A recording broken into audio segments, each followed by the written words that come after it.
1992's A Few Good Men, rated R. It's a courtroom drama, stars Tom Cruise, Jack Nicholson, and Demi Moore. Rob Reiner's direction and Aaron Sorkin's first screenplay, which legend holds was jotted onto cocktail napkins.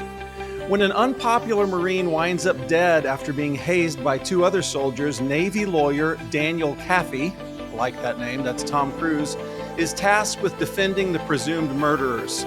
But as Kaffee probes further under the urging of Joanne Galloway, that's Demi Moore, he finds they may have been simply following orders. And that's this week's film on Rocket Pop Reviews.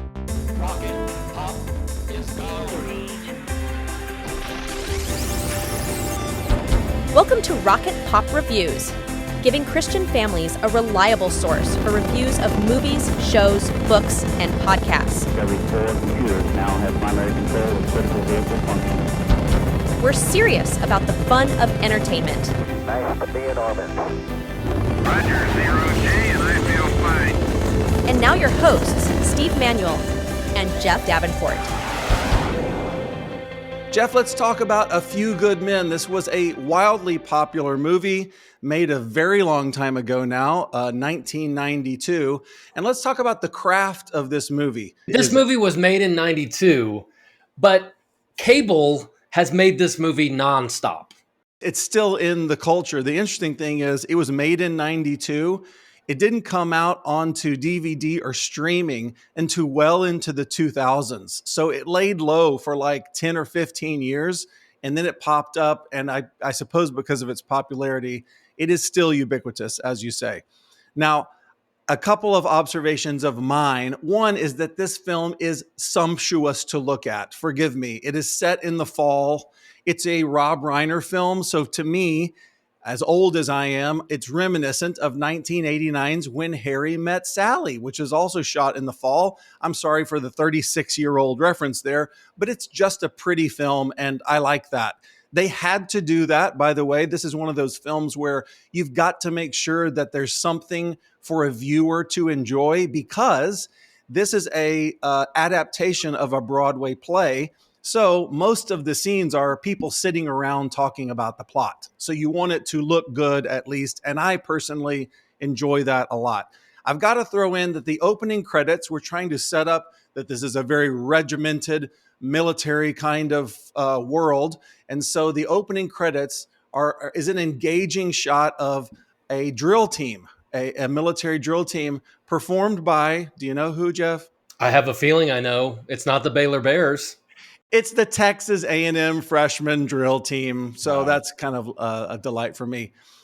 I love an unspooling political investigation movie. I'm just a sucker for it. I love any movie where we're walked deeper into an investigation or intrigue where the plot thickens and things are not what they seem. So I'm in. So if this is also your cup of tea, we're going to say some things that are some concerns about A Few Good Men, but I'd also like to recommend another few films that fit into that genre. 12 Angry Men is a classic. The Verdict is very strong. And The Rainmaker is a John Grisham story that was successfully turned into a movie that I think is a delight. So I throw those things out. You have any comment on the genre? The genre, yeah, it is one of these. It's an onion movie where you're peeling back the onion to try to figure out what's going on. And the trick on writing these, Rob Reiner as the director, that's not much. He's functional because this isn't really a cinematic movie. Like you said, this is more of a writing movie and an acting movie. Yes. So I have a feeling what he did was mostly working with the actors, blocking, that kind of thing, like a stage play.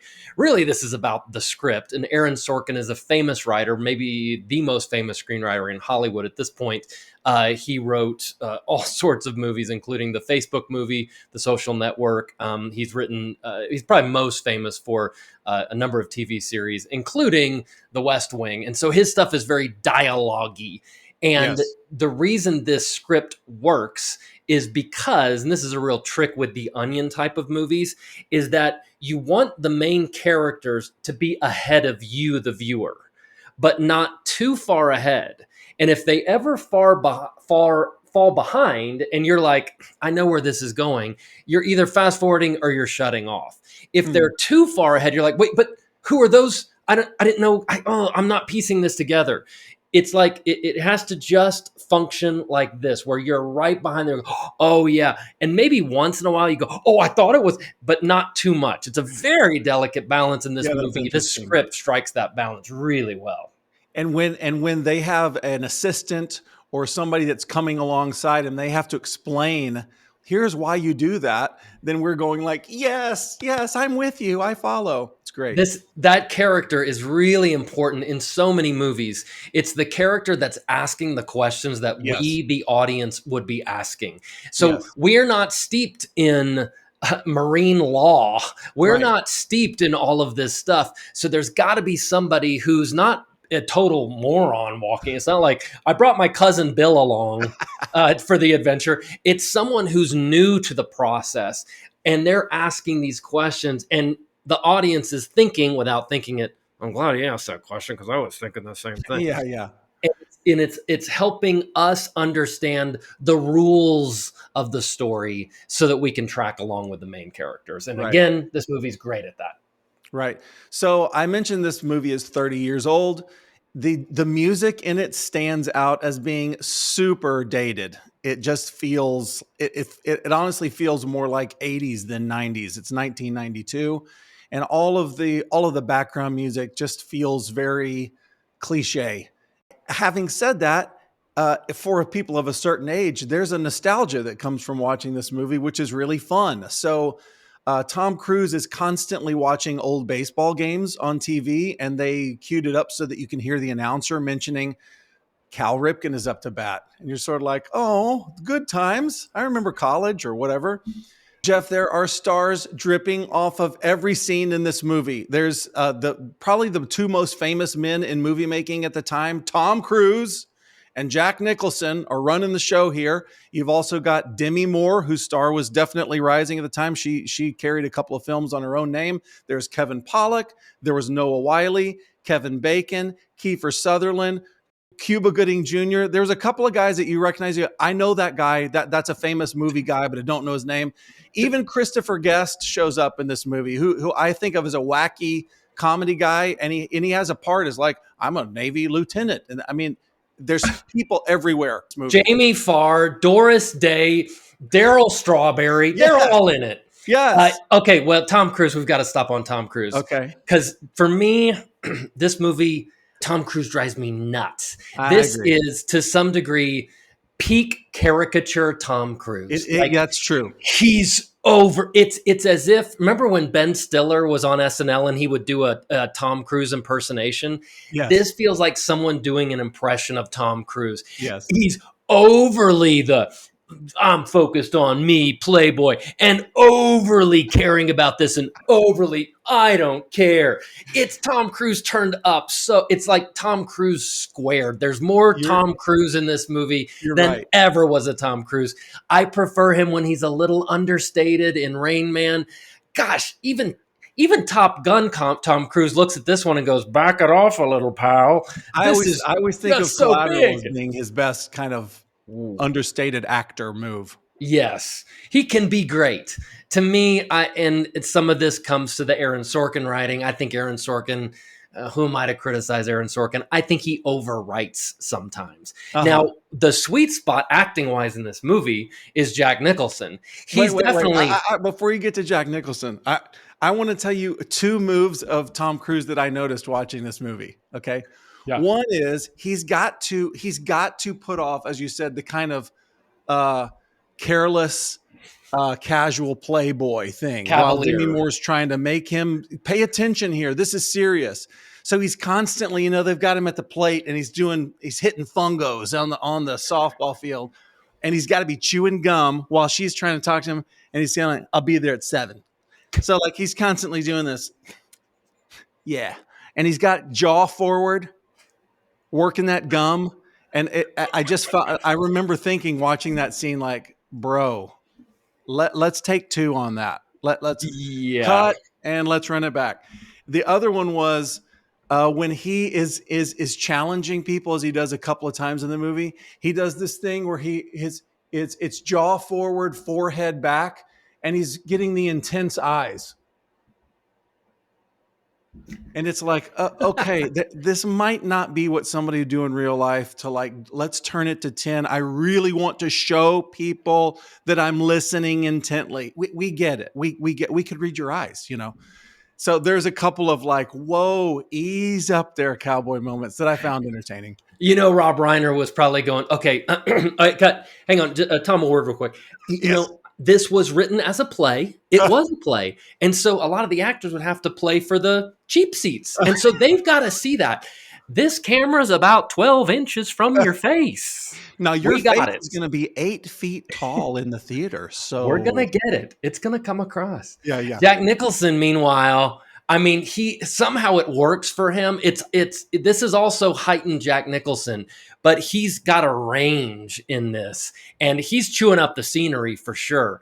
But when it's time to do what he needs to do, he does it well. He does They it really put well. great lines in his mouth just for that point. Yes. Oh, because you want him in the movie, but you can't stand him. But he's also a great character. Of course. He is the morally complex center of the whole movie. It reminds me of like, do you remember Silence of the Lambs? The whole deal was there's this magnetic bad guy, and we can't put him on the screen too much. We little have goes to a be long way. looking forward to the next time. And when he's on camera, we're like, oh, what's he going to say? It was just like that, where whenever he left a scene with Jack Nicholson, you're like, could we have a little more of the bad guy? We'd like to hear him talk a little bit more. Magnetic bad guy. Fascinating character. Anyways, that's him in Batman. That's him playing the Joker, and that's Hans Gruber in Die Hard. Yes. The magnetic bad guy. You don't overuse him just enough, and he's the that character is always the Tony Chachere's of the meal. You're like, yeah, a little bit of hot spice. Put a little spice in there. Okay, moving on. I think the other thing that gets overlooked that we as most viewers just kind of take for granted is when a movie is edited tightly. And this is a tight movie. They say that when you write a movie and then when you edit the movie, you want a scene to start as late as possible and end as soon as possible. Now, you don't want it too cut, too close to the bone, but you don't want a lot of fat. This movie does not feel like it has any fat in it. It just keeps moving. And the way you know it doesn't have fat in it is that if you had to watch it on cable and as it's unspooling, that's your verb, as it's unspooling, when it cuts to commercial, you're still like, I'm in. I'll watch these dumb AT&T ads because I'm still in. It just keeps the momentum going. Movies that run out of momentum at some point, you're more likely to go, let's see what else is on. This keeps your attention because the editing and the pacing is right on point. Yes. All right, let's talk about the messaging of A Few Good Men. As is common with the kinds of things that Aaron Sorkin seems to want to talk about, he is somebody who definitely always has an ethical message to his movies. That's the kind of thing he's interested in. There's complexity in this movie, and I think that a mature viewer is very interested in the kinds of questions that are asked. There's not always pat answers, although I think there's some satisfaction in the way the movie concludes. Many characters in this movie, make moves that are politically advantageous while ignoring the moral implications because they want to do the thing that will get the job done, as if not might makes right, but the ends justify the means. That's what I'm looking for. Expediency. So, yeah, that's right. So hopefully a viewer would see what a wicked web those actions can tie. And while there aren't a lot of overt messages, there's a lot of good questions asked. And I can see a couple of messages that are implied just in the way that it's set up. The first is, it's crazy as I'm thinking about this film. It's crazy for me to even have to make this comment anymore, but it's true. Here's an implied value of this movie: justice. So this is an old-fashioned movie that believes that bad guys are wrong, even when they feel that their actions are justified. And we recently reviewed the movie Wicked, which said that your actions are good if the motives behind them are justified. This movie says the opposite. Even if your motives are justified, the way that you execute something is questionable. We can question the outcome based on the way you did something, even if the motive. Does that make sense? Yes. I Yeah. think that, though, is an appreciation of the law and Yeah, how you're the right. law helps set that up. You're right. So this movie insinuates that people who do things like this should be found out and they should be removed from places of authority.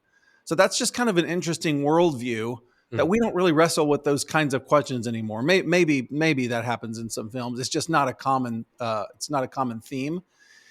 Another point that this film makes is that it's just an interesting thing. So Tom Cruise is a guy who's a smart aleck. He's born on third base. He wants to ease into a high paying law post. And Demi Moore, who's Joanne Galloway, she keeps preaching to Tom Cruise's character, Daniel Kaffee. I just think that's a good character name. And what she's saying is that we owe it to one another. And she keeps saying, you owe it to yourself to use your talents to the maximum capacity in the service of others.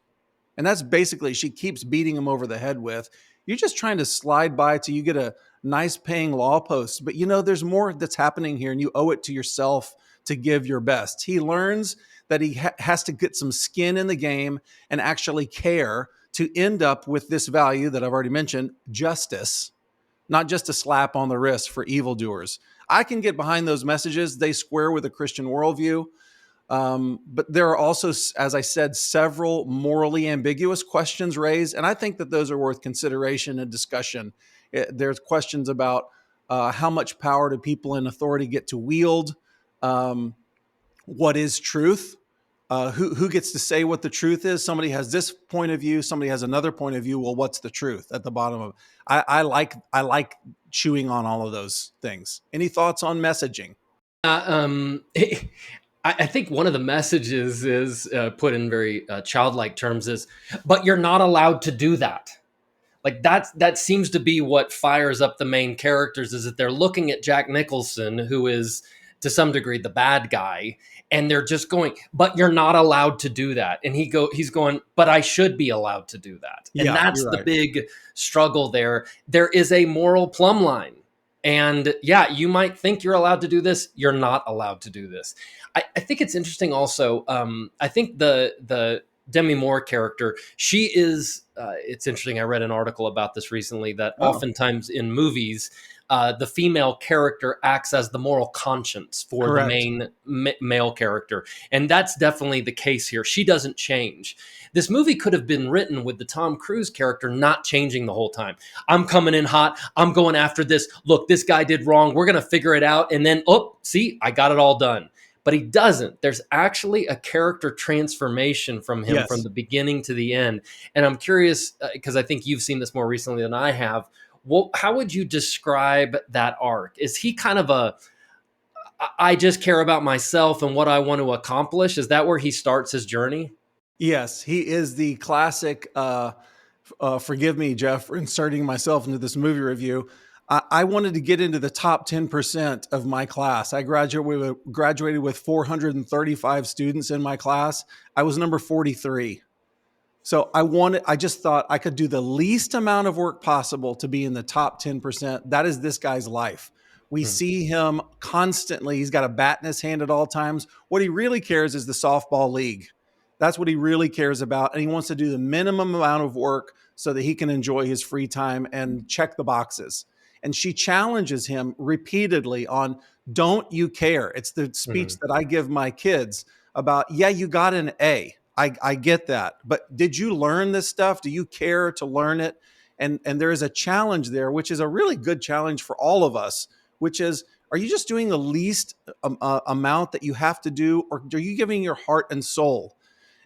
So yes, she is the moral conscience. And yes, there is a really satisfying character arc for the Tom Cruise character, who by the end of it, he's laying it all on the line. He's risking challenging those in the highest places of authority. They're saying, you could get kicked out of the whole JAG program by doing this. And he's going like, I'm convinced this is the right thing to do. And of course, his teammates are like, that's our guy. Come on, let's go for it. So it's kind of this invigorating story. Yeah. They say that a good movie is one of the hallmarks of a good movie is that it's the story of a main character and something that happens in their life, and nothing is ever the same for them after. Yeah. That this is a screenwriting guy I like to read says that this has to be the story of the main character, the most important thing that has ever happened in their lives. Yes. And so you get the sense that after this movie, Caffey's never going to be the same. He will always look at justice differently. He will always look at his role in society differently. You're He right. will always handle law differently. And as a little note bene, this is why so many sequels are awful, is because the first movie is this character arc. The Yes. second movie is they're back where they started.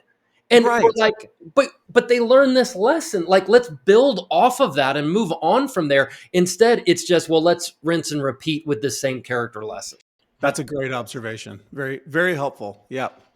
Okay. Last thing about A Few Good Men is family fit. So as we're talking about this interesting, intriguing, complex storyline, we've got a good arc, etc. Who's it appropriate to watch? Who could we recommend this movie to? I think any kid who's into Bluey. I don't think so, Jeff. And this is where you get into like Christian reviewers going, here's the things that are not to like about the movie. I got Here's all the words they say they shouldn't, and I'm going to repeat them all. Number one. Let me tell you all the disgusting things that were said. But we have to consider those things because we as reviewers are thinking, if we've got friends who are going, should I show this to my 8-year-old? Let me tell you why I wouldn't do that. Okay, so in A Few Good Men, there's lots of taking the Lord's name in vain, which I've heard is a no-no. There's a handful of F-bombs. There's nothing sexual on the screen, but there's uncomfortably graphic oral sex references in two different scenes. There's not a lot of violence, but there is one scene where we see a man tied up in duct tape, and we learn that he basically drowned in his own blood, which is pleasant. I have my antenna raised whenever there's a Christian on screen because I'm always like, what are they gonna say? Or God is referred to. Well, what's going on here? In this case, it's a bad guy. It's Kiefer Sutherland, TV's Jack Bauer, who I met on a plane one time, and he is an immoral Bible thumper. So he's like the worst kind of like loves violence basically, and uses the Bible to beat Christian cliche. Yes, it's yuck. I have to throw in that the very thing that I like, which is that complex plot, would make it a no-go for all but the most mature teens. I mean, even if you had a really astute, mature in their faith 15-year-old, I don't think they're going to make it through this plot. Because as I said, there's a lot of talking about plot and complexity. Wait, that guy was Lieutenant Junior Commander. Ugh, I don't think they would sit through that. A Few Good Men, I said, it was an adapted from a Broadway play. So there's just a lot of talking about things. And, you know, if you like crossword puzzles or you like solving problems, then you think, oh, this is kind of fun. And that's not the case if your target audience really loves watching Spider-Man swoosh through the air. So I'm saying that this is an 18+ movie, and that you should go in with moral armor on. So that's what I think about the family fit. Any other thoughts on family fit? Yeah, I think maybe it's worth almost doing a whole episode on this, but it makes me think of, well, it's rated R, and a few things about the MPA rating system. The rating system runs from G to PG to PG-13 to R to NC-17. And those ratings are actually, they're genuinely helpful, I think, when it comes to content, when it comes to what's going to be in a movie. For the most part, G means there's not going to be any sort of cursing, sex, violence. PG, maybe a little Star Wars kind of violence, and maybe a couple of words you might hear on broadcast television. PG-13, to get real specific, means there's one F word and probably a smattering of language and probably some violence and a little bit of sexual, at least innuendo, and possibly like brief nudity. R, you're going to get everything in there. And NC-17, oh, brother. You're going way, way high. Now, that's helpful only in terms of language, violence, and sex. That's Right. all it's useful for. Right. One of the things I think we'll hit a lot is you can see a G movie with a godless worldview, True. and you can see an R movie with a Christian worldview somehow point. baked in. So you have to take both into consideration. This movie is R because there's a lot of cussing in it, and they talk about things that are a little rough.